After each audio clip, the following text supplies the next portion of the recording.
The royal hall of the kingdom shimmered like a frozen sunrise, its crystal walls catching every ray of light and scattering it into soft colors. Captain Hale stood at the entrance, trying not to look nervous. His mission was simple in theory, represent Earth during the Alliance talks, but nothing felt simple when he looked at the sparkling palace around him. It was like stepping into a living dream. Reminded himself to breathe. Humans were rare visitors here.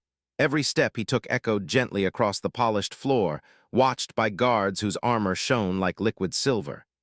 He adjusted the collar of his uniform, feeling very human, very ordinary, and very out of place. Then the doors at the far end opened. Princess entered with slow, graceful steps. Her gown flowed like starlight drifting over water. Her silver eyes glowed softly, brightening every time she blinked. She wasn't the intimidating figure he imagined from the reports. Her expression was calm, curious, almost shy, as though she was just as uncertain as he was. Straightened immediately. This was a first contact moment he had rehearsed dozens of times. He would greet her with absolute respect, follow every line of protocol, and ensure Earth made a good impression. "Captain Hale of Earth," the announcer said formally, "here to begin the peace negotiations." Approached him, her steps light as a feather falling from the sky. Felt the pressure of 100 royal eyes watching him. His palms grew sweaty. His heartbeat tapped loudly in his ears, but he forced a smile, trying to appear confident. "It is an honor to meet you, Princess," he began smoothly. Then his nerves betrayed him. "But you may call me sweet." He froze, his mind screamed. His heart dropped into his stomach. "Sweetie," he finished helplessly. The whole hall fell silent. The guards stiffened. Advisors exchanged sharp looks. Even the shimmering air seemed to pause in shock, felt the world collapse around him. He wanted to grab the word, crush it into dust, and throw it into a black hole. Princess blinked once, twice. Her bright markings glowed softly, and for a moment feared she was offended. But then her lips curved into the smallest, most unexpected smile. "Yes, dear," she replied gently. Her voice was soft, warm, almost musical. His brain short-circuited. His mouth dropped open. Had she really said that? Had she just responded like they were married? No, impossible, unthinkable, he must be hallucinating. But stood there, calm and quiet, her silver eyes shining with innocent sincerity. She looked genuinely confused, as if she believed he had used a normal greeting. The hall murmured like a tide pulling back. A senior advisor stepped forward, face pale. "Princess, humans do not use such intimate words for formal introductions." Tilted her head gently. "But he addressed me with warmth. Should I not return the same?" She looked at again, her expression soft. "Did I misunderstand?" Wanted to hide his face. "No, no, Princess, I misspoke. It was an accident, I didn't mean." "But you said it with kindness," she interrupted softly. "It did not feel wrong." Her innocence struck something inside him. It wasn't childish, it was pure, untouched by the political games surrounding them. She wasn't embarrassed. She wasn't angry. She was simply trying to understand. Exhaled shakily. "I'm truly sorry, I didn't mean to disrespect you." She studied him quietly. Then, in a voice barely above a whisper, she said, "It did not feel like disrespect." The hall fell completely silent again. Something delicate but powerful formed in that moment, something couldn't name. A strange warmth, gentle and unexpected, settled in the space between them. Princess gave a small bow, her smile returning, this time more certain. "Welcome to Captain Hale," she said. "Your presence is appreciated, dear." The word dear hung in the air like a spark waiting to ignite something much bigger. And knew, even in that first moment, that nothing about this mission would be simple ever again. The palace corridors were quiet except for the soft echo of spoots. He had spent the morning reviewing trade agreements, but his mind wandered constantly to Princess. Every time he thought of her silver eyes and the way her markings glowed, his chest tightened. It was impossible not to notice. Impossible not to feel something he had never expected, a connection that was growing faster than diplomacy should allow. Appeared at the end of the hall carrying a bundle of star maps. She paused when she saw him, her head tilting slightly as if weighing a thought. "Captain," she said softly, "would you help me with these charts?" Nodded quickly, "Of course, Princess." They settled in the sunlit observation room overlooking the city of crystal towers. The maps were detailed, showing trade routes, mineral deposits, and energy currents that humans would have struggled to understand. But's interest wasn't in the data alone, it was in his explanations. She listened intently, eyes wide, occasionally leaning closer, her silver hair brushing his shoulder. "You speak with such care," she said quietly. "Your people, they treasure life in a way we rarely see here. Even in war, humans show such compassion." Swallowed, feeling warmth spread through him. "We try, not always perfectly." Her eyes softened. "Even so, it is remarkable." Hours passed, but they barely noticed. Showed her maps of Earth, describing oceans and forests, mountains and storms. She asked endless questions about rain, about music, about how humans express affection. When she smiled, her markings pulsed like liquid starlight. Found himself staring more often than he should, mesmerized. At one point, he reached for a small drawing of an Earth sunrise he had sketched. "This is what it looks like where I'm from," he said. "The sky can turn red, purple, even gold in moments you don't expect." Traced the lines with her finger, her touch almost electric. "It is beautiful. Your world is full of life I cannot imagine." The air between them grew heavy with unspoken words. His pulse quickened, and for a moment he wondered if anyone else could see it too. Could the glowing walls, the silent guards, the distant city, they all sensed the strange, fragile tension forming here. A sudden alert interrupted the calm. A small emergency had been detected on the city's outer perimeter, an unusual energy spike. Guards rushed past the observation room but noticed reaction. Her markings dimmed slightly. She didn't panic, but a flicker of worry passed through her eyes. "I must go," she whispered. Stepped closer. "Wait, I can accompany you." Her lips curved into the faintest of smiles. "Thank you, dear." The words hit him harder than anything else that day. She hadn't flinched. She hadn't mocked him. She said it with trust, with a softness that made him want to protect her from every danger in the galaxy. They moved through the corridors together, side by side. Every glance, every slight brush of hands made his heart pound. He kept his voice steady, but his thoughts raced. Was this affection, friendship, something more human, something that might not even have a name for? By the time they reached the perimeter, the alert turned out to be a false alarm. But the walk back was quiet. Neither wanted to break the fragile bond forming between them with idle chatter. Finally, at the palace balcony, leaned against the railing, staring at the city.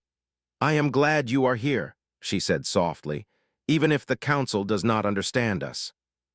Looked at her, words catching in his throat. I'm glad too, Princess, more than I can explain." She turned her silver eyes to him, and for a moment the universe seemed to shrink to just the two of them. "You may call me," she said almost shyly. Nodded, smiling. He repeated, letting the word linger in the air like a promise. And in that moment, amidst maps and city lights, an invisible thread formed between them, delicate, bright, and powerful enough to defy worlds. The Grand Council chamber was cold, sterile, and filled with the weight of authority.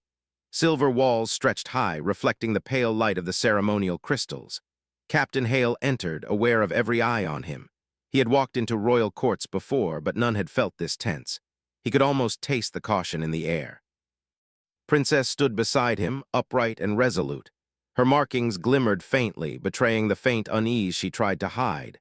The High Council, an assembly of elders, scrutinized them with sharp eyes. Every gesture, every breath seemed to carry judgment. "Captain Hale," the lead counselor said, voice cold and even, "your presence here has caused concern." Blinked, "Concern? I only aim to represent Earth and secure a peaceful alliance." The counselor's silver eyes narrowed. "It is not your diplomacy we question, it is your influence on the princess." Lips pressed together, but she did not step back. "I have spoken openly of my choices," she said, her voice steady but soft. "Captain Hale has acted with honesty and integrity, that is all." A murmur ran through the chamber. Some counselors exchanged glances, unsure if the princess was overstepping. One counselor, older and sharper than the rest, leaned forward. "Princess, do you not see? Your attachment to a human is dangerous. He is an outsider. His presence may compromise our traditions, our politics, even our people's trust. His eyes flared, a quiet fire lighting her gaze. "And would you have me pretend coldness to satisfy protocol?" she asked. "Shall I deny truth, deny trust, deny care because it is inconvenient?" The room was still. Even the soft hum of the palace seemed to pause, waiting for a reaction. Could see the conflict inside her. She was defying centuries of custom, risking her reputation, and yet she stood firm. His chest tightened with admiration and a quiet fear. What if her defiance cost them both? "I am aware of my duties," she continued, "but I am also aware of my heart. Captain Hale saved lives. He acted not for gain, but for what is right.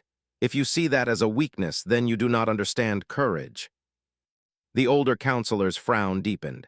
"Princess, affection clouds judgment. Diplomacy is not one with sentiment." Shook her head slowly. "Sentiment does not make one blind. Care makes one aware. Love does not weaken the mind, it strengthens it." His voice found its strength. "I am not here to manipulate or sway. I am here to honor our alliance. And yes, I care for Princess because she is remarkable, but my judgment is clear. I stand for peace and I stand with her." A whisper ran through the chamber. Some counselors looked scandalized, others thoughtful. None had expected a human to speak with such calm authority, nor to defend the princess without hesitation. His hand brushed against. It was subtle, almost imperceptible, but the warmth that passed between them was undeniable. Her markings glimmered brighter, a quiet acknowledgement of trust. "Do you understand the danger you take, Princess?" another counselor asked softly. "Humans are unpredictable. Attachment to them can bring ruin."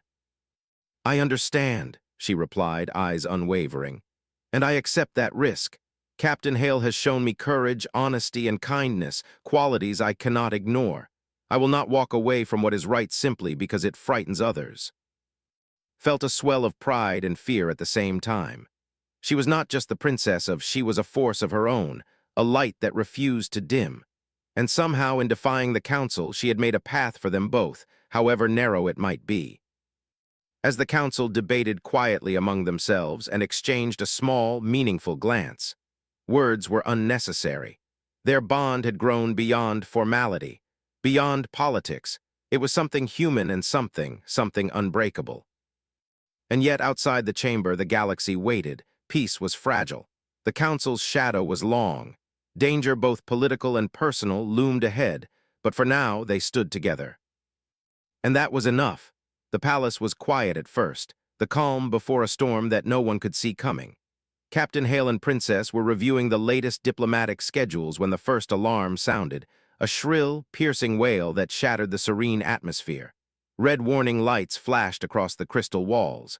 Energy spikes were detected on the city's outskirts. Straining kicked in immediately. "What's happening?" he demanded, scanning the security interface. "Rebels," a guard replied, voice tense. "They've breached the outer gates. They're moving toward the royal transport vessels." Markings dimmed, her lips pressing into a thin line. "The transport," she whispered. "I was scheduled to depart within the hour." Without hesitation, stepped closer. "I'm coming with you. We need to secure the area." Hesitated, her silver eyes flicked to him, worry evident. "It is dangerous." "I don't care," he interrupted firmly. "I won't let anything happen to you." She looked at him in a way that made his chest tighten, a mixture of trust, fear, and something unspoken. Her glow pulsed gently, like starlight shaken by the wind. For the first time, realized just how much her presence mattered. Not for politics, not for the treaty, but for him personally. They moved through the palace corridors, accompanied by guards, as explosions rocked the perimeter. Crystal fragments fell like rain, and the hum of the palace trembled under the impact.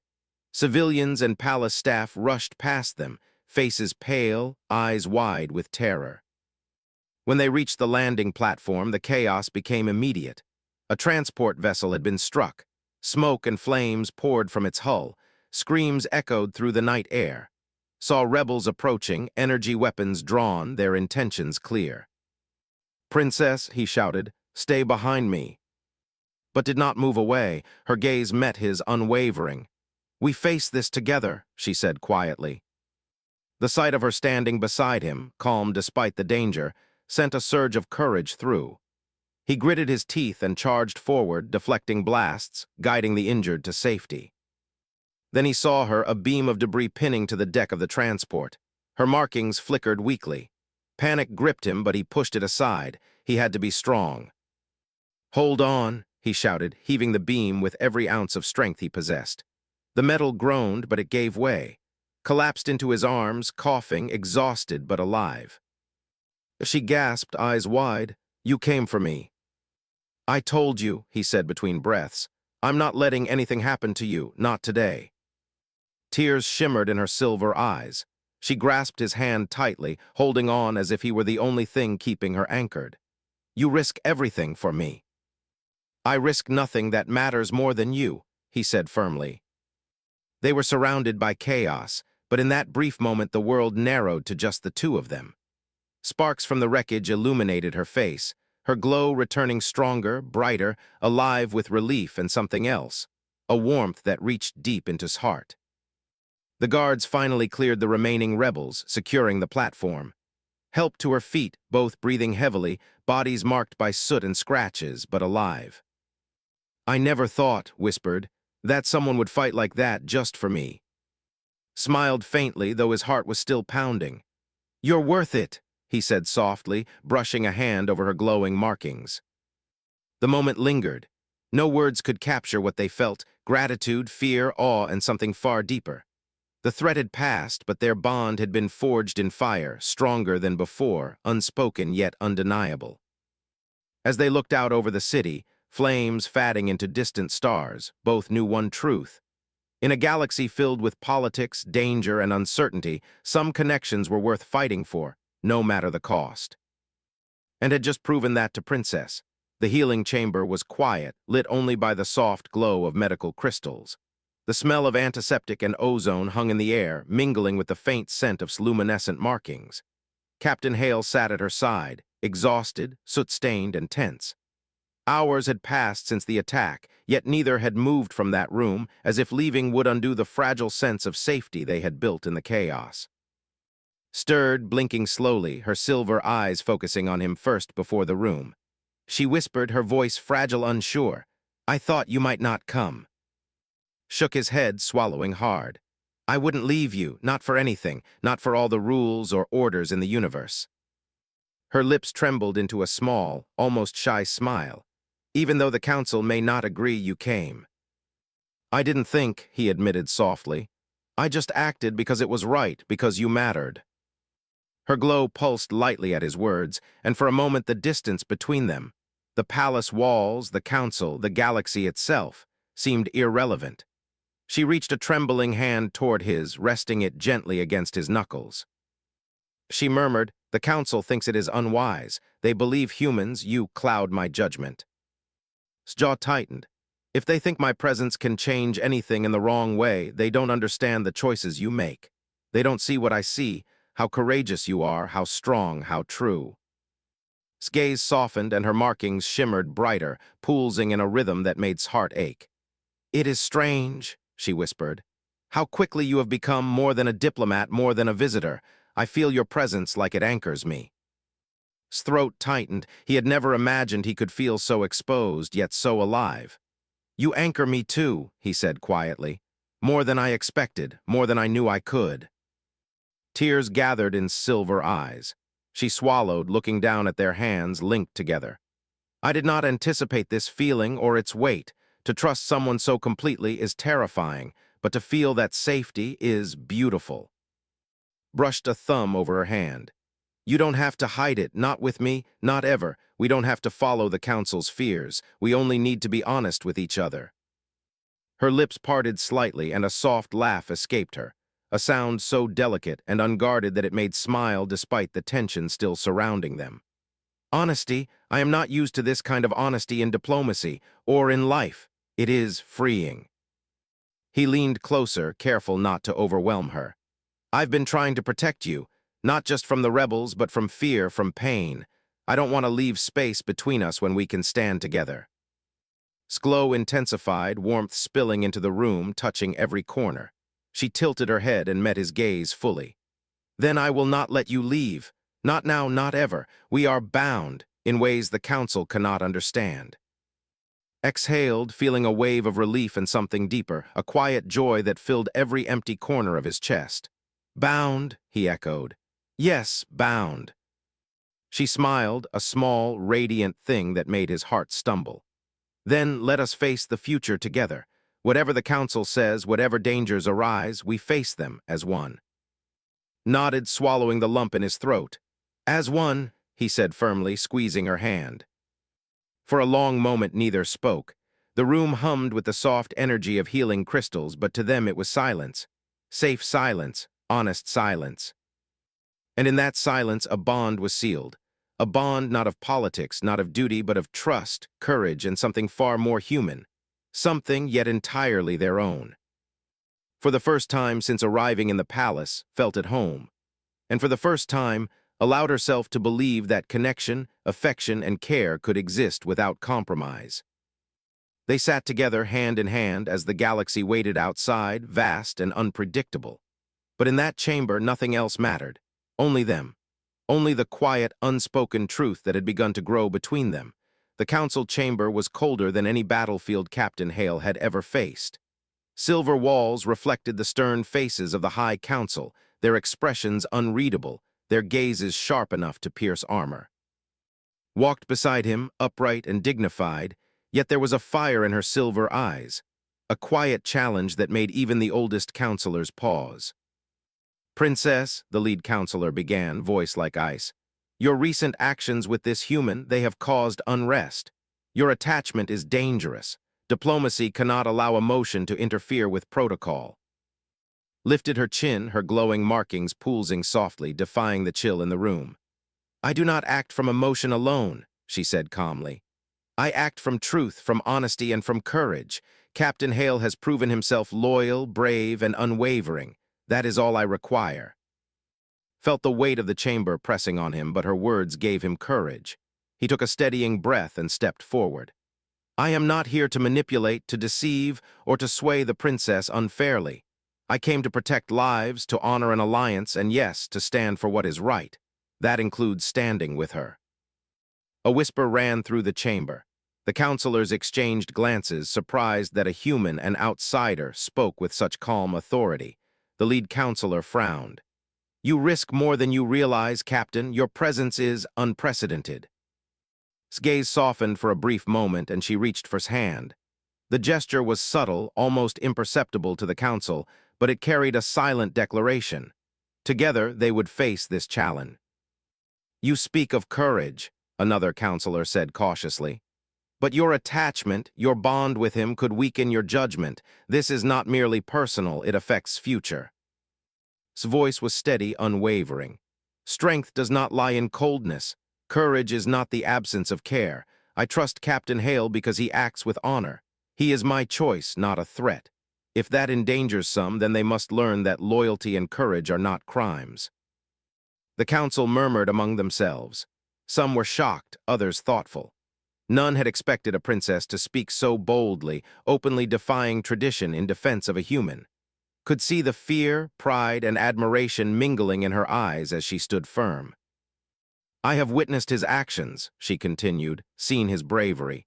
"He risked his life for me when rebels attacked. If that is a flaw, then I am flawed too, for I trust him fully. And if trust is dangerous, so be it. I accept the risk." Felt an unexpected surge of emotion. She was not just the princess she was a force of her own, a being of principle and light, willing to face the judgment of centuries for honesty and courage. He squeezed her hand gently, silently promising he would never falter beside her. The lead counselor leaned back, clearly unsettled by her strength. "And you, Captain Hale, you acknowledge the risk of standing so openly with the princess." "I do," said firmly. "And I accept it because some bonds, some truths are worth more than fear. I stand for peace and I stand with her." The room grew silent. Even the hum of the palace seemed to pause, waiting for the council's reaction. Slowly, cautiously, some counselors nodded. The resistance cracked. A fragile compromise formed. His hand stayed in his, glowing softly with unspoken warmth. They had faced the chamber together, side by side, and neither had wavered. The council had not won, had survived. As they walked out, shoulders brushing, whispered, "We did it together." Smiled, the faintest glow of pride on her markings. "Yes, together. Let them watch, Captain. We are not so easily broken." Outside, the sky stretched wide over distant stars, shimmering in silent approval. For the first time, both of them felt it. The certainty that their bond, forged through fear, trust, and courage, could endure anything.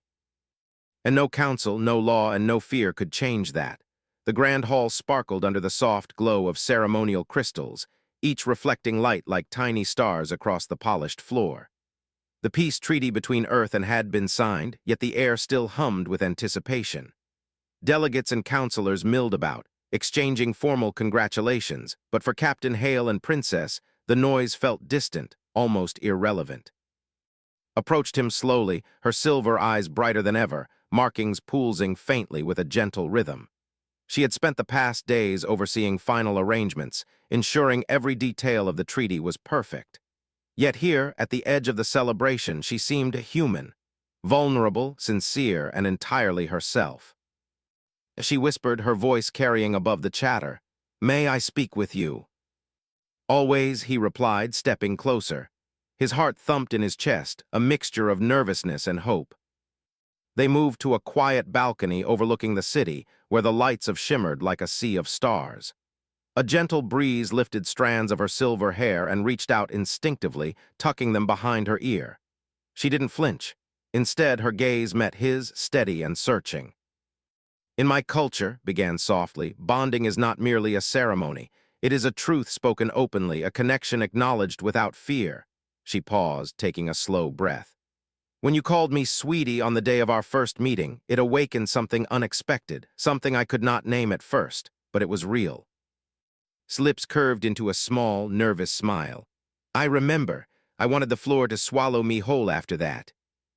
His laugh was quiet and delicate like crystal chimes. Yet I answered without hesitation. "Yes, dear." It was instinct, trust, something I had never felt before in formal duties or negotiations. He stepped closer, their hands brushing until they linked. "I've spent every day since trying to balance duty with what my heart tells me. You've changed everything I thought I knew about loyalty, courage, and what it means to protect someone." Her glow intensified, radiating warmth into the cool night air. "And you," she whispered, "have shown me that kindness, honesty, and courage are not limited by species, by rank, or by fear. You showed me what it means to care completely." His voice dropped, almost a confession. "Then let me say it properly this time." He cupped her face gently. "Sweetie, I care about you, more than I can say, more than I ever expected." Her markings pulsed brightly, reflecting the sincerity in her eyes. Tears shimmered on her lashes, catching the light like liquid stars. She smiled, trembling slightly, and spoke the words that made every risk, every battle, every council meeting worth it. "Yes, dear," she whispered. It was soft, tender, and absolute, a simple affirmation that carried a universe of meaning. The distance between human and diplomat and princess collapsed in that single moment. All the politics, all the danger, all the fear, the galaxy itself, felt smaller than the bond now holding them together. Exhaled slowly, relief and joy flooding him. "Then we face everything together, always." Leaned closer, resting her forehead against his. "Together," she repeated. "No council, no threat, nothing can break this. Not now, not ever." The stars above the city seemed to shimmer brighter, as if celebrating them. Around the hall, the celebrations continued, and were lost to the world. They had found something beyond diplomacy, beyond duty, something entirely human and something permanent. For the first time since he arrived felt completely at home. And for the first time, allowed herself to embrace love without compromise, without fear. Hand in hand, they stood on the balcony, letting the quiet certainty of their bond fill the space between them. In a galaxy of conflict, politics, and endless possibilities, they had discovered a truth stronger than any treaty, brighter than any star: the power of care, courage, and honesty. And it all began with one word: One accident, one small moment of sincerity. "Sweetie," he said again softly, almost to himself. The twin suns of 4 were rising when the human transport ship landed on the rocky airfield. The ground trembled under its heavy engines, and the guards shifted nervously, gripping their crystal spears. Humans were rare here, too rare, and stories about them were always extreme.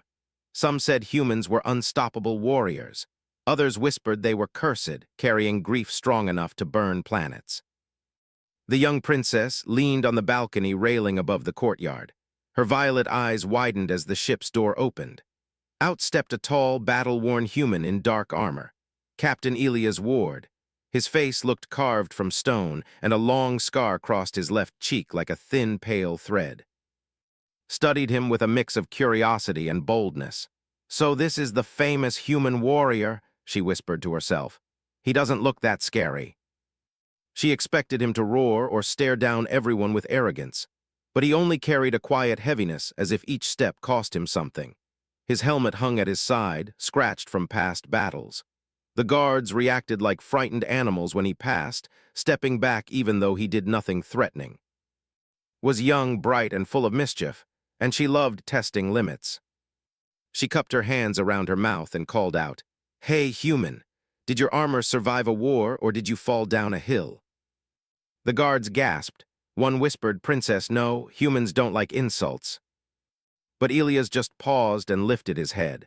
His eyes, gray like cold morning mist, met hers. There was no anger, no spark. Only deep, exhausted sadness, an expression that made her teasing suddenly feel childish. Blinked, she expected him to yell back or at least look annoyed. Instead, he simply bowed his head slightly and continued walking. It felt strange, unfinished, almost rude but not out of disrespect, more like he didn't have the strength to respond. Frowned, "What kind of warrior doesn't react?" she muttered. Elias entered the fortress, moving with slow, deliberate steps. Watched him disappear inside. Something about him bothered her. He didn't look powerful, yet he radiated a silent danger. He didn't look kind, yet there was a gentleness hidden under the scars. She felt something tug inside her chest, confusion mixed with curiosity. For the rest of the morning, soldiers whispered stories about him. That human fought 3 raiders alone. He never talks unless necessary. They say he lost something or someone. Listened from a distance. Their words only fed her curiosity. Later that day, she found him again, this time near the training courtyard. Elias stood alone, checking his damaged armor, adjusting its clasps and energy cores. The afternoon air carried the scent of metal and dust. Walked down confidently. She didn't like mysteries, and this human felt like one carved from dark, unexplored stone. "Human," she called again. "Why didn't you reply earlier? Are you too serious to laugh?" Elias barely looked up. "I don't laugh much," he said softly. "You don't talk much either." "That is true." Crossed her arms, annoyed. "You are supposed to be a warrior. Warriors show strength, courage, even pride. You just stare at walls like an old monk." Elias tightened the clasp on his wrist guard. "Strength isn't noise, princess, and I don't need pride." His calm tone frustrated her more than any insult could have. "So you're just going to ignore me?" she demanded. He sighed quietly, as if her words hurt more than he wanted to admit. "You remind me of someone," he murmured. "Someone annoying. Someone I lost." His breath caught. For a moment, she didn't know what to say. The sadness in his voice felt heavy enough to fill the whole courtyard. Before she could ask more, Elias stepped back and bowed his head politely. "Excuse me, princess, my duties call." And he walked away again. Stood there alone, the wind brushing against her hair. She didn't know why, but her heart felt strangely unsettled. For the first time in her life, her teasing had not worked. And for the first time, she wanted to understand why. The next morning woke early. The twin suns were just touching the horizon, painting the sky in streaks of pink and gold. She slipped out of her chambers, curiosity bubbling in her chest. She had to see the human again, the one who had walked into her life like a shadow and refused to leave her mind. She found him in the training yard, standing alone as if the world around him did not exist. His armor was cleaned, polished, but still bore faint scratches from battles she didn't want to imagine. Elias moved slowly, testing his sword in careful swings. There was a rhythm to his motion, quiet but precise, and felt a strange mix of awe and irritation. "Good morning, human," she called, stepping into the yard. "Didn't sleep well." Elias stopped and turned. His expression was neutral, calm, but the faint darkness under his eyes spoke of restless nights. "I sleep as needed," he said. His voice was low, steady, but carried a weight could almost feel pressing against her own chest. Crossed her arms and smiled slyly. "So you avoid me on purpose?" "I avoid nothing," he replied simply, returning to his sword practice. Frowned, this human was maddening. He refused to play the games she loved. He refused to react like anyone else. She walked closer, circling him as he swung the blade, each movement deliberate, careful, almost like a dance. "You're strange. You don't fight like anyone else I've seen, and you don't talk like anyone either. How do you even survive wars if you hide from people?" Elias paused, lowering his sword. He did not look annoyed. He did not glare. He only sighed, the sound heavy with something she couldn't name. "Hiding is different from choosing caution," he said. Sighs narrowed. "Choosing caution, that's your excuse for ignoring me." He glanced at her, and for the first time she saw something flicker across his face.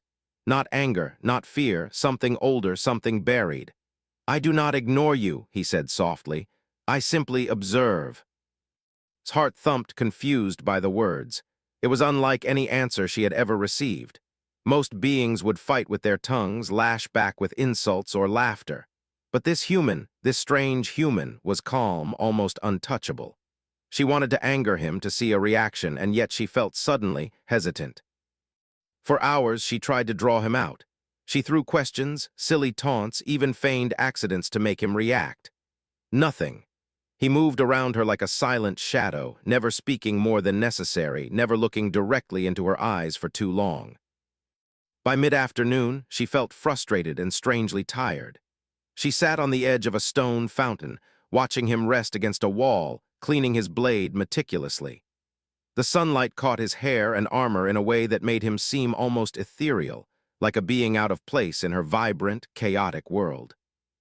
"You never get angry," she said quietly, almost to herself. "Why not?"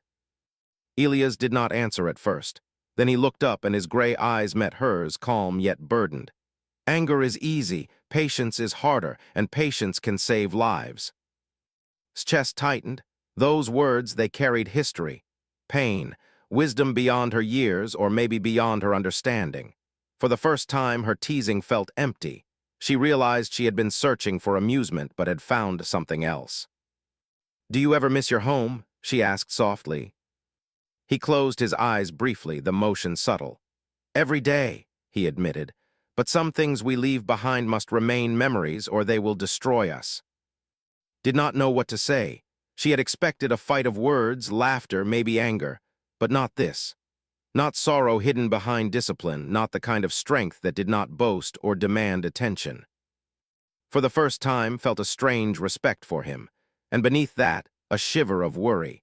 Who was this human who carried so much, yet bore it silently? And why did she feel as if she had just met her own reflection in someone else's pain? She stayed there for a long moment, watching him sharpen his blade. And in that quiet, she realized something terrifying and beautiful at once. Teasing him was no longer fun. Not because he was frightening, but because she was beginning to care. Care enough to wonder what shadows haunted him. Care enough to fear the pain he carried. Care enough that the next time she saw him, she might see more than a human warrior. She might see the heart behind the armor. And that thought both frightened and thrilled her in ways she had never imagined. The morning air was heavy with tension. Awoke to the low hum of alarm horns echoing through the mountains. The twin suns had barely risen, but the entire fortress was already awake, moving like a hive disturbed. The raiders, merciless invaders who left only ash and bones in their path, were approaching the colony. Rumors had traveled faster than their ships. Hurried to the balcony. Smoke trails streaked the sky in the distance. Her heart pounded. Guards shouted orders, citizens ran for shelter, and the Queen's voice rang over the comms, calm but firm. Her mother, Queen, moved through the chaos like water, directing soldiers and civilians with careful precision. She never faltered, even as fear curled in her chest. And then she saw him, Elia's ward. He stood at the edge of the courtyard, silent as stone, watching the approaching ships. The sunlight reflected off his scratched armor, turning him almost ghostly. He did not move to hide or protect himself. He simply waited, his eyes scanning the horizon. Stomach twisted. "Human," she called, running down the stone stairs. "Why aren't you helping? Don't you see them coming?" Elias turned his head slightly. "I see them," he said quietly. His voice was steady, calm, too calm. "And I know what is coming." "Then fight, protect us," she demanded, frustration and fear mingling in her voice. He shook his head slightly. "Fighting blindly is not protection. Strategy saves more lives than strength alone." Stopped, his words felt strange, almost wise. But her heart would not let her simply admire them. She wanted action, movement, bravery she could touch. The first wave of ships descended over the mountains, firing energy beams that carved craters into the stone paths. Explosions shook the fortress. Guards fell, civilians screamed, and chaos consumed the courtyard. Froze, watching as the soldiers closest to her flinched, scattered, or were thrown back by the blasts. And through it all, Elias did not run. He moved with precise, controlled steps, intercepting raiders with calculated force. His sword struck, deflecting energy blasts, and his body moved almost effortlessly despite the weight of his armor. Gasped as she saw him shield a group of young soldiers, taking a heavy hit that sent him staggering back. She ran toward him. "Elias, are you hurt?" He rose, brushing dust from his shoulder. "I am fine. Move civilians inside, protect them first." Felt a strange ache in her chest. She had mocked him, teased him, and now she realized something terrifying. She relied on him. Her own pride could not fight the fear gnawing in her stomach. They advanced relentlessly. They were bigger, faster, and more numerous than any story had described. Still, Elias met them head-on, his sword flashing, his movements precise. Each time he struck, he seemed to carry not just skill but something heavier, experience, sorrow, and determination beyond what had ever imagined. One raider lunged at her mother while she was giving orders. Before could scream, Elias threw himself in front of the queen, his body taking the brunt of the blow. A sickening sound echoed as he fell to one knee, armor dented, blood trickling through a crack. Ran to him, her fear rising like a storm. "No, get up," she shouted, panic in her voice. He looked at her, breathing hard, but his gray eyes held a calm resolve. "I will rise," he said simply. "You need to keep going, protect them." Shook her head, tears in her eyes. "I can't do this without you." "You can," he said firmly. "Stronger than you know. I only fight to give you the chance to survive." For the first time, felt the weight of his words. This human, this warrior who had ignored her teasing, who had stayed distant, who had refused to engage her in pointless games, was not just strong. He carried more than she could see. He carried courage, responsibility, and something she could not name but recognized in her own chest. Love, in the way only a protector could give. As they pressed closer, realized that she had misjudged him all along. The human she mocked, the warrior she had teased, was more than a soldier. He was a shield. A heart that fought silently for others, even when he was bleeding himself. And in that moment, fear and admiration collided inside her, making her question everything she thought she knew about strength, and about the human who would not bow. The fortress walls trembled under the relentless assault. Explosions tore through the stone pathways, sending shards and dust flying into the morning air. Clung to the balcony railing, heart hammering as she watched the raiders pour through the outer gates. Their weapons burned the ground, and their cries were cruel and sharp, like metal ripping through silk. Had never felt fear like this. She had teased humans, mocked warriors, and even laughed at danger. But now, watching the chaos unfold, she realized how fragile life truly was. And there he was, Elias Ward. He moved through the battlefield with a precision that made the chaos around him seem almost slow. Each swing of his blade cut a path through the raiders. Every movement was deliberate, as if he was dancing a deadly rhythm that only he could hear. Blood splattered on his armor, yet he did not falter. Ran down the stairs, weaving through panicked civilians and frantic guards. Elias, she shouted, her voice cracked with worry. A raider, taller than any guard she had seen, charged at the queen. Smother froze for only a heartbeat before a blast knocked her sideways. Time slowed as Elias reacted. He dashed forward with a speed that seemed impossible, sliding under the raider's swing and driving his sword into the creature's chest. The raider roared and staggered back, but not before its weapon caught Elias across the shoulder, sending him sprawling to the ground. Gasped, she ran to him, her small hands brushing the dust from his armor. "Stay with me," she screamed. He coughed, blood trickling down his chin, yet his eyes met hers with a strange calmness. I will be fine," he said, but the weakness in his tone betrayed the pain. "Don't lie to me," she cried. "You could die." He managed a faint smile, though it was fleeting and sad. Humans do not give up easily. Felt tears sting her eyes. This human, this man she had mocked and teased, was more than she could ever have imagined. He had taken blows that would have killed a dozen warriors and still fought to protect others. Every strike he gave, every risk he took, carried more than skill. It carried courage, honor, and a deep sense of duty she couldn't yet understand. She reached out, her hand trembling as she touched his armor. Why do you fight for us?" Elias' lips barely moved. "Because someone must survive, someone must protect the future." His chest tightened. She wanted to argue, to scream, to demand he stop, but she couldn't. Something in her heart recognized the truth of his words. The strength she had teased, the stoicism she had mocked, was not arrogance. It was selflessness. It was love, pure and silent. The battle raged on around them, but stayed kneeling beside him, refusing to leave his side. His breathing was shallow now, sweat mixing with blood, his armor dented and scorched. Every soldier around them moved with desperation, but none carried the same calm power that Elias did. Then a massive raider emerged from the smoke, towering over both of them. Its claws glowed with energy. His breath caught, she froze. Without hesitation, Elias pushed her behind him, raising his sword with all the strength he had left. The raider struck. Metal clashed, sparks flew, and watched in horror as the force sent Elias crashing against the stone floor.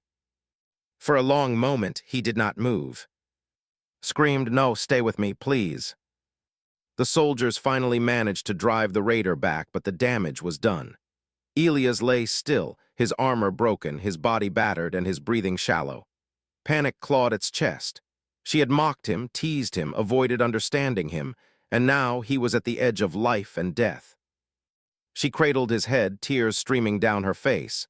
"Don't leave me," she whispered. "Not now, not ever." Elias' gray eyes fluttered open just enough to meet hers. The faintest ghost of a smile touched his lips. "You will survive," he whispered. "Remember that." And then darkness edged his vision. Clutched him, her tears falling on his armor, her heart breaking as the battlefield roared around them. For the first time, she understood the cost of courage. And she knew she would not survive this moment alone, not without understanding the man behind the armor. The fortress was quiet now, except for the distant echoes of the battle fading into memory. Smoke lingered in the air, and the scent of scorched stone and blood hung heavy. Hands were trembling as she helped guide Elias into the palace, his armor battered, his body barely conscious. He had survived the impossible, but only just. Queen appeared suddenly, her usual calm face shadowed with worry. She placed a hand on shoulder. "Come," she said softly, her voice both commanding and gentle. "There is something you must know." Looked down at Elias, who was resting weakly on a stretcher carried by two guards. His eyes were closed, his chest rising and falling in shallow breaths. A cold shiver ran through her. "Mother, now he's barely alive." Shook her head. "It is precisely why you must know. The truth cannot wait." She led through a narrow corridor that twisted beneath the palace, down stairs carved from black stone into the older chambers. The air grew cooler, heavy with the smell of old metal and dust. Had never seen this part of the fortress. It felt sacred, untouched by time or the chaos of war. Finally, they arrived at a reinforced door with delicate engravings of ancestors, heroes of the past, and symbols of long-forgotten alliances. Touched a hidden switch, and the door slid open silently. Inside, a small chamber glowed faintly from the light of a single crystal orb. On a pedestal in the center rested a silver box, polished but old. His eyes widened. "What is this?" she asked, her voice trembling with curiosity and unease. Her mother knelt beside the box. "This is what you need to see before you speak to Elias again, the truth he could not tell you himself." She opened the box carefully, revealing holographic images that flickered into life. Gasped, the images showed a young human man smiling, laughing, and standing beside a woman. They were happy, holding hands, preparing for a mission together. The human's face was unmistakable, Elias, but this was years before the scars, before the battles. His throat tightened. Her heart raced as she whispered, Is that really him?" His voice was soft but firm. "Yes, that is your father." Sneeze nearly buckled. "Father, but I thought you never told me." "I wanted to protect you," interrupted gently. "And him. Your father believed that keeping the truth hidden would keep you safe. He stayed away, fought battles, and endured pain, all to shield you even from knowing him." Tears streamed down his face.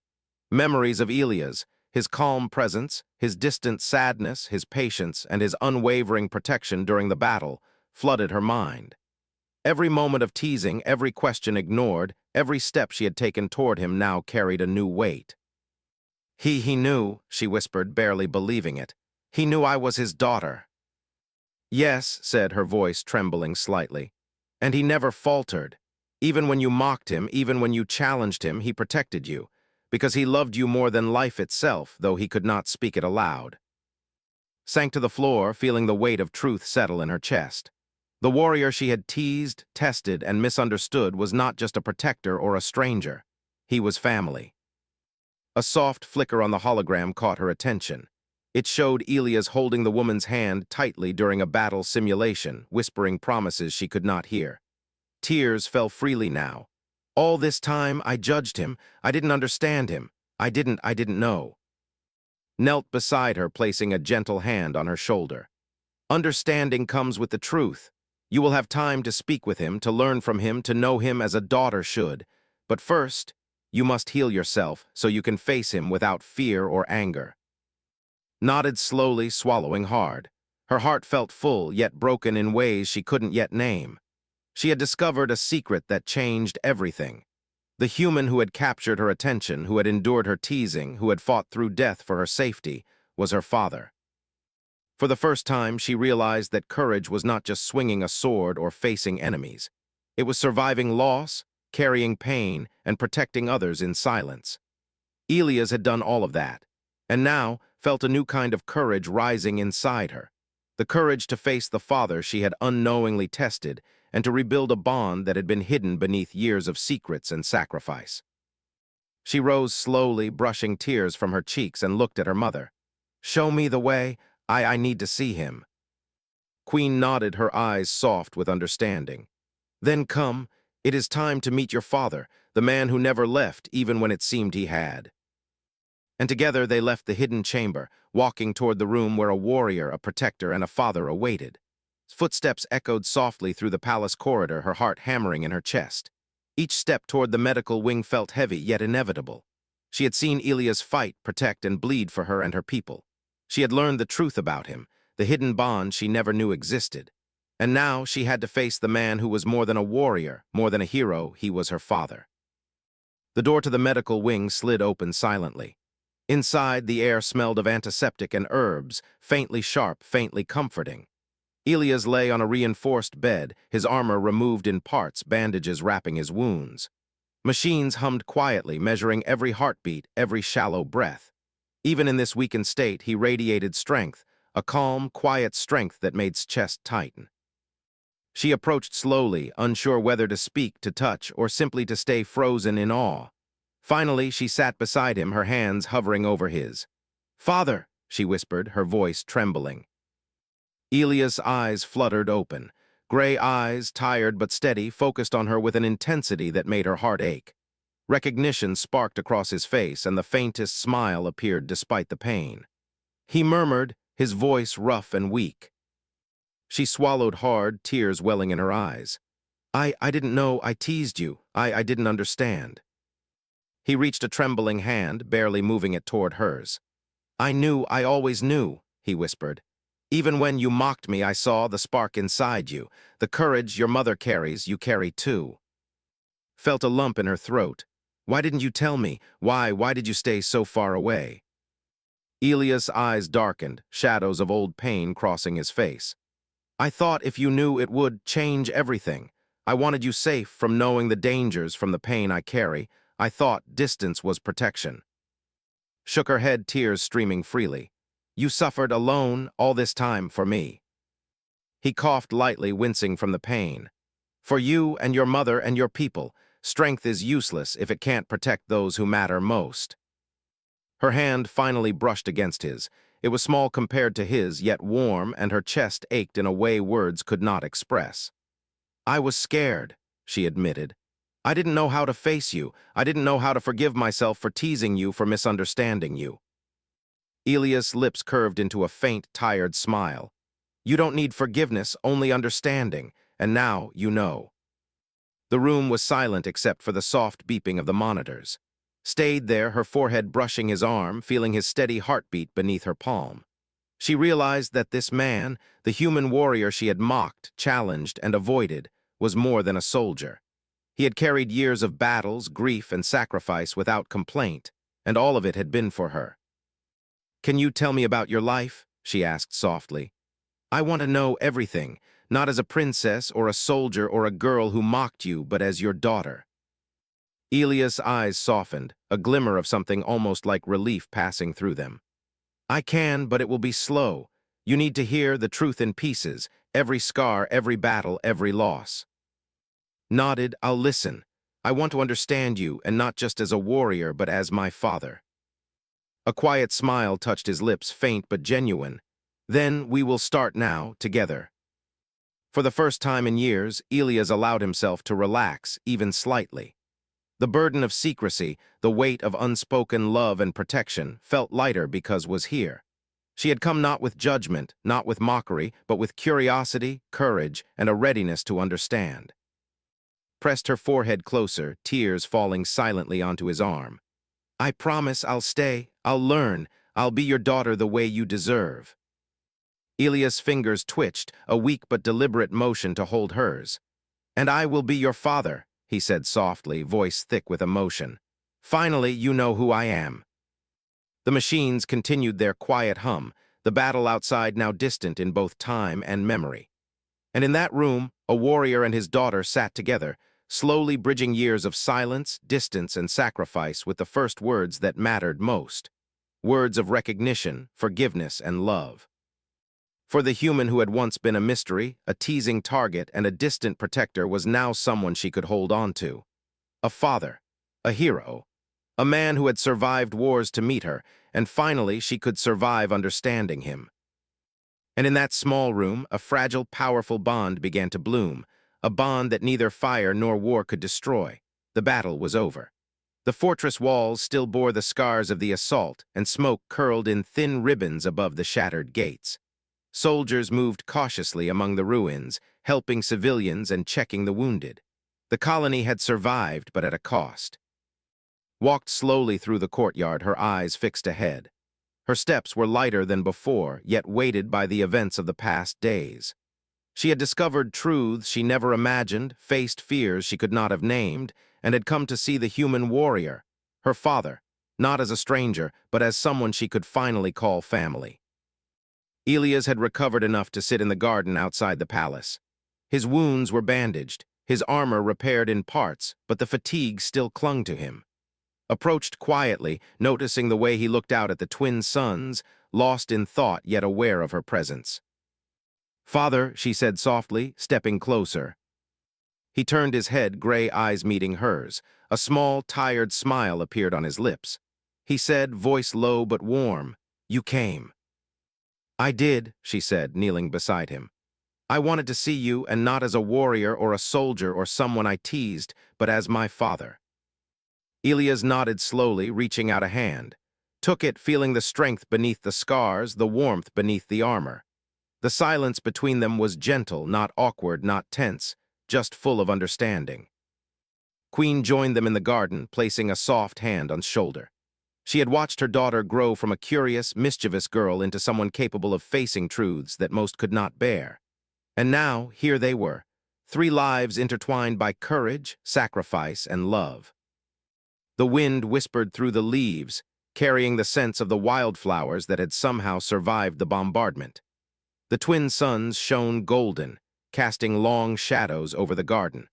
For the first time since the attack began, felt the world exhale, as if the universe itself recognized the fragile peace that had returned. "You fought for us," said softly, her voice thick with emotion. "For me, for everyone." Elias' eyes met hers. "I did what I had to do," he said, voice calm but firm. "Humans survive wars, and sometimes we survive families too, but courage comes in many forms, not just fighting but protecting, enduring, and choosing who to stand beside." Squeezed his hand. "I understand now, and I want to stand beside you too, not as a princess, not as a soldier, but as your daughter." The weight of those words settled over them, heavier than any battle or scar. Elias' lips curved into a genuine smile, one that reached his tired eyes. "Then I will stand with you always, and finally you will see that I am not just a warrior, I am your father."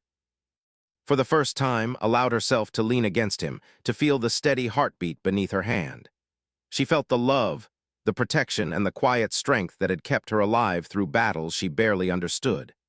And for Elias, seeing his daughter there, unafraid, open, and willing to embrace him, was a relief deeper than any victory on the battlefield. Queen stood behind them, her eyes glimmering with pride and relief. "You both fought battles in your own ways," she said softly, "and now you can heal together." The garden was still and warm, the ruins around them slowly being repaired. Birds chirped faintly, and distant laughter of children echoed through the colony, unafraid now. Life had returned, fragile yet strong, and in that quiet moment the past pain seemed lighter and the future brighter. Looked up at her father, her heart full. "We survived," she said, a small smile breaking through. "Yes," Elias replied, his hand resting on hers. "We survived, and we have each other." And in that moment, under the twin suns of four, three hearts, warrior, queen, and daughter, found a peace that no war could take. Courage had survived. Love had survived. Humanity in its quiet, unshakable strength had survived. And the human warrior, who had walked into a world that feared him, finally walked out as a father, a protector, and a man who had been needed all along. "Yes, dear," she replied, and the universe seemed to smile with them. They did not need anything else. They had each other, and that was enough.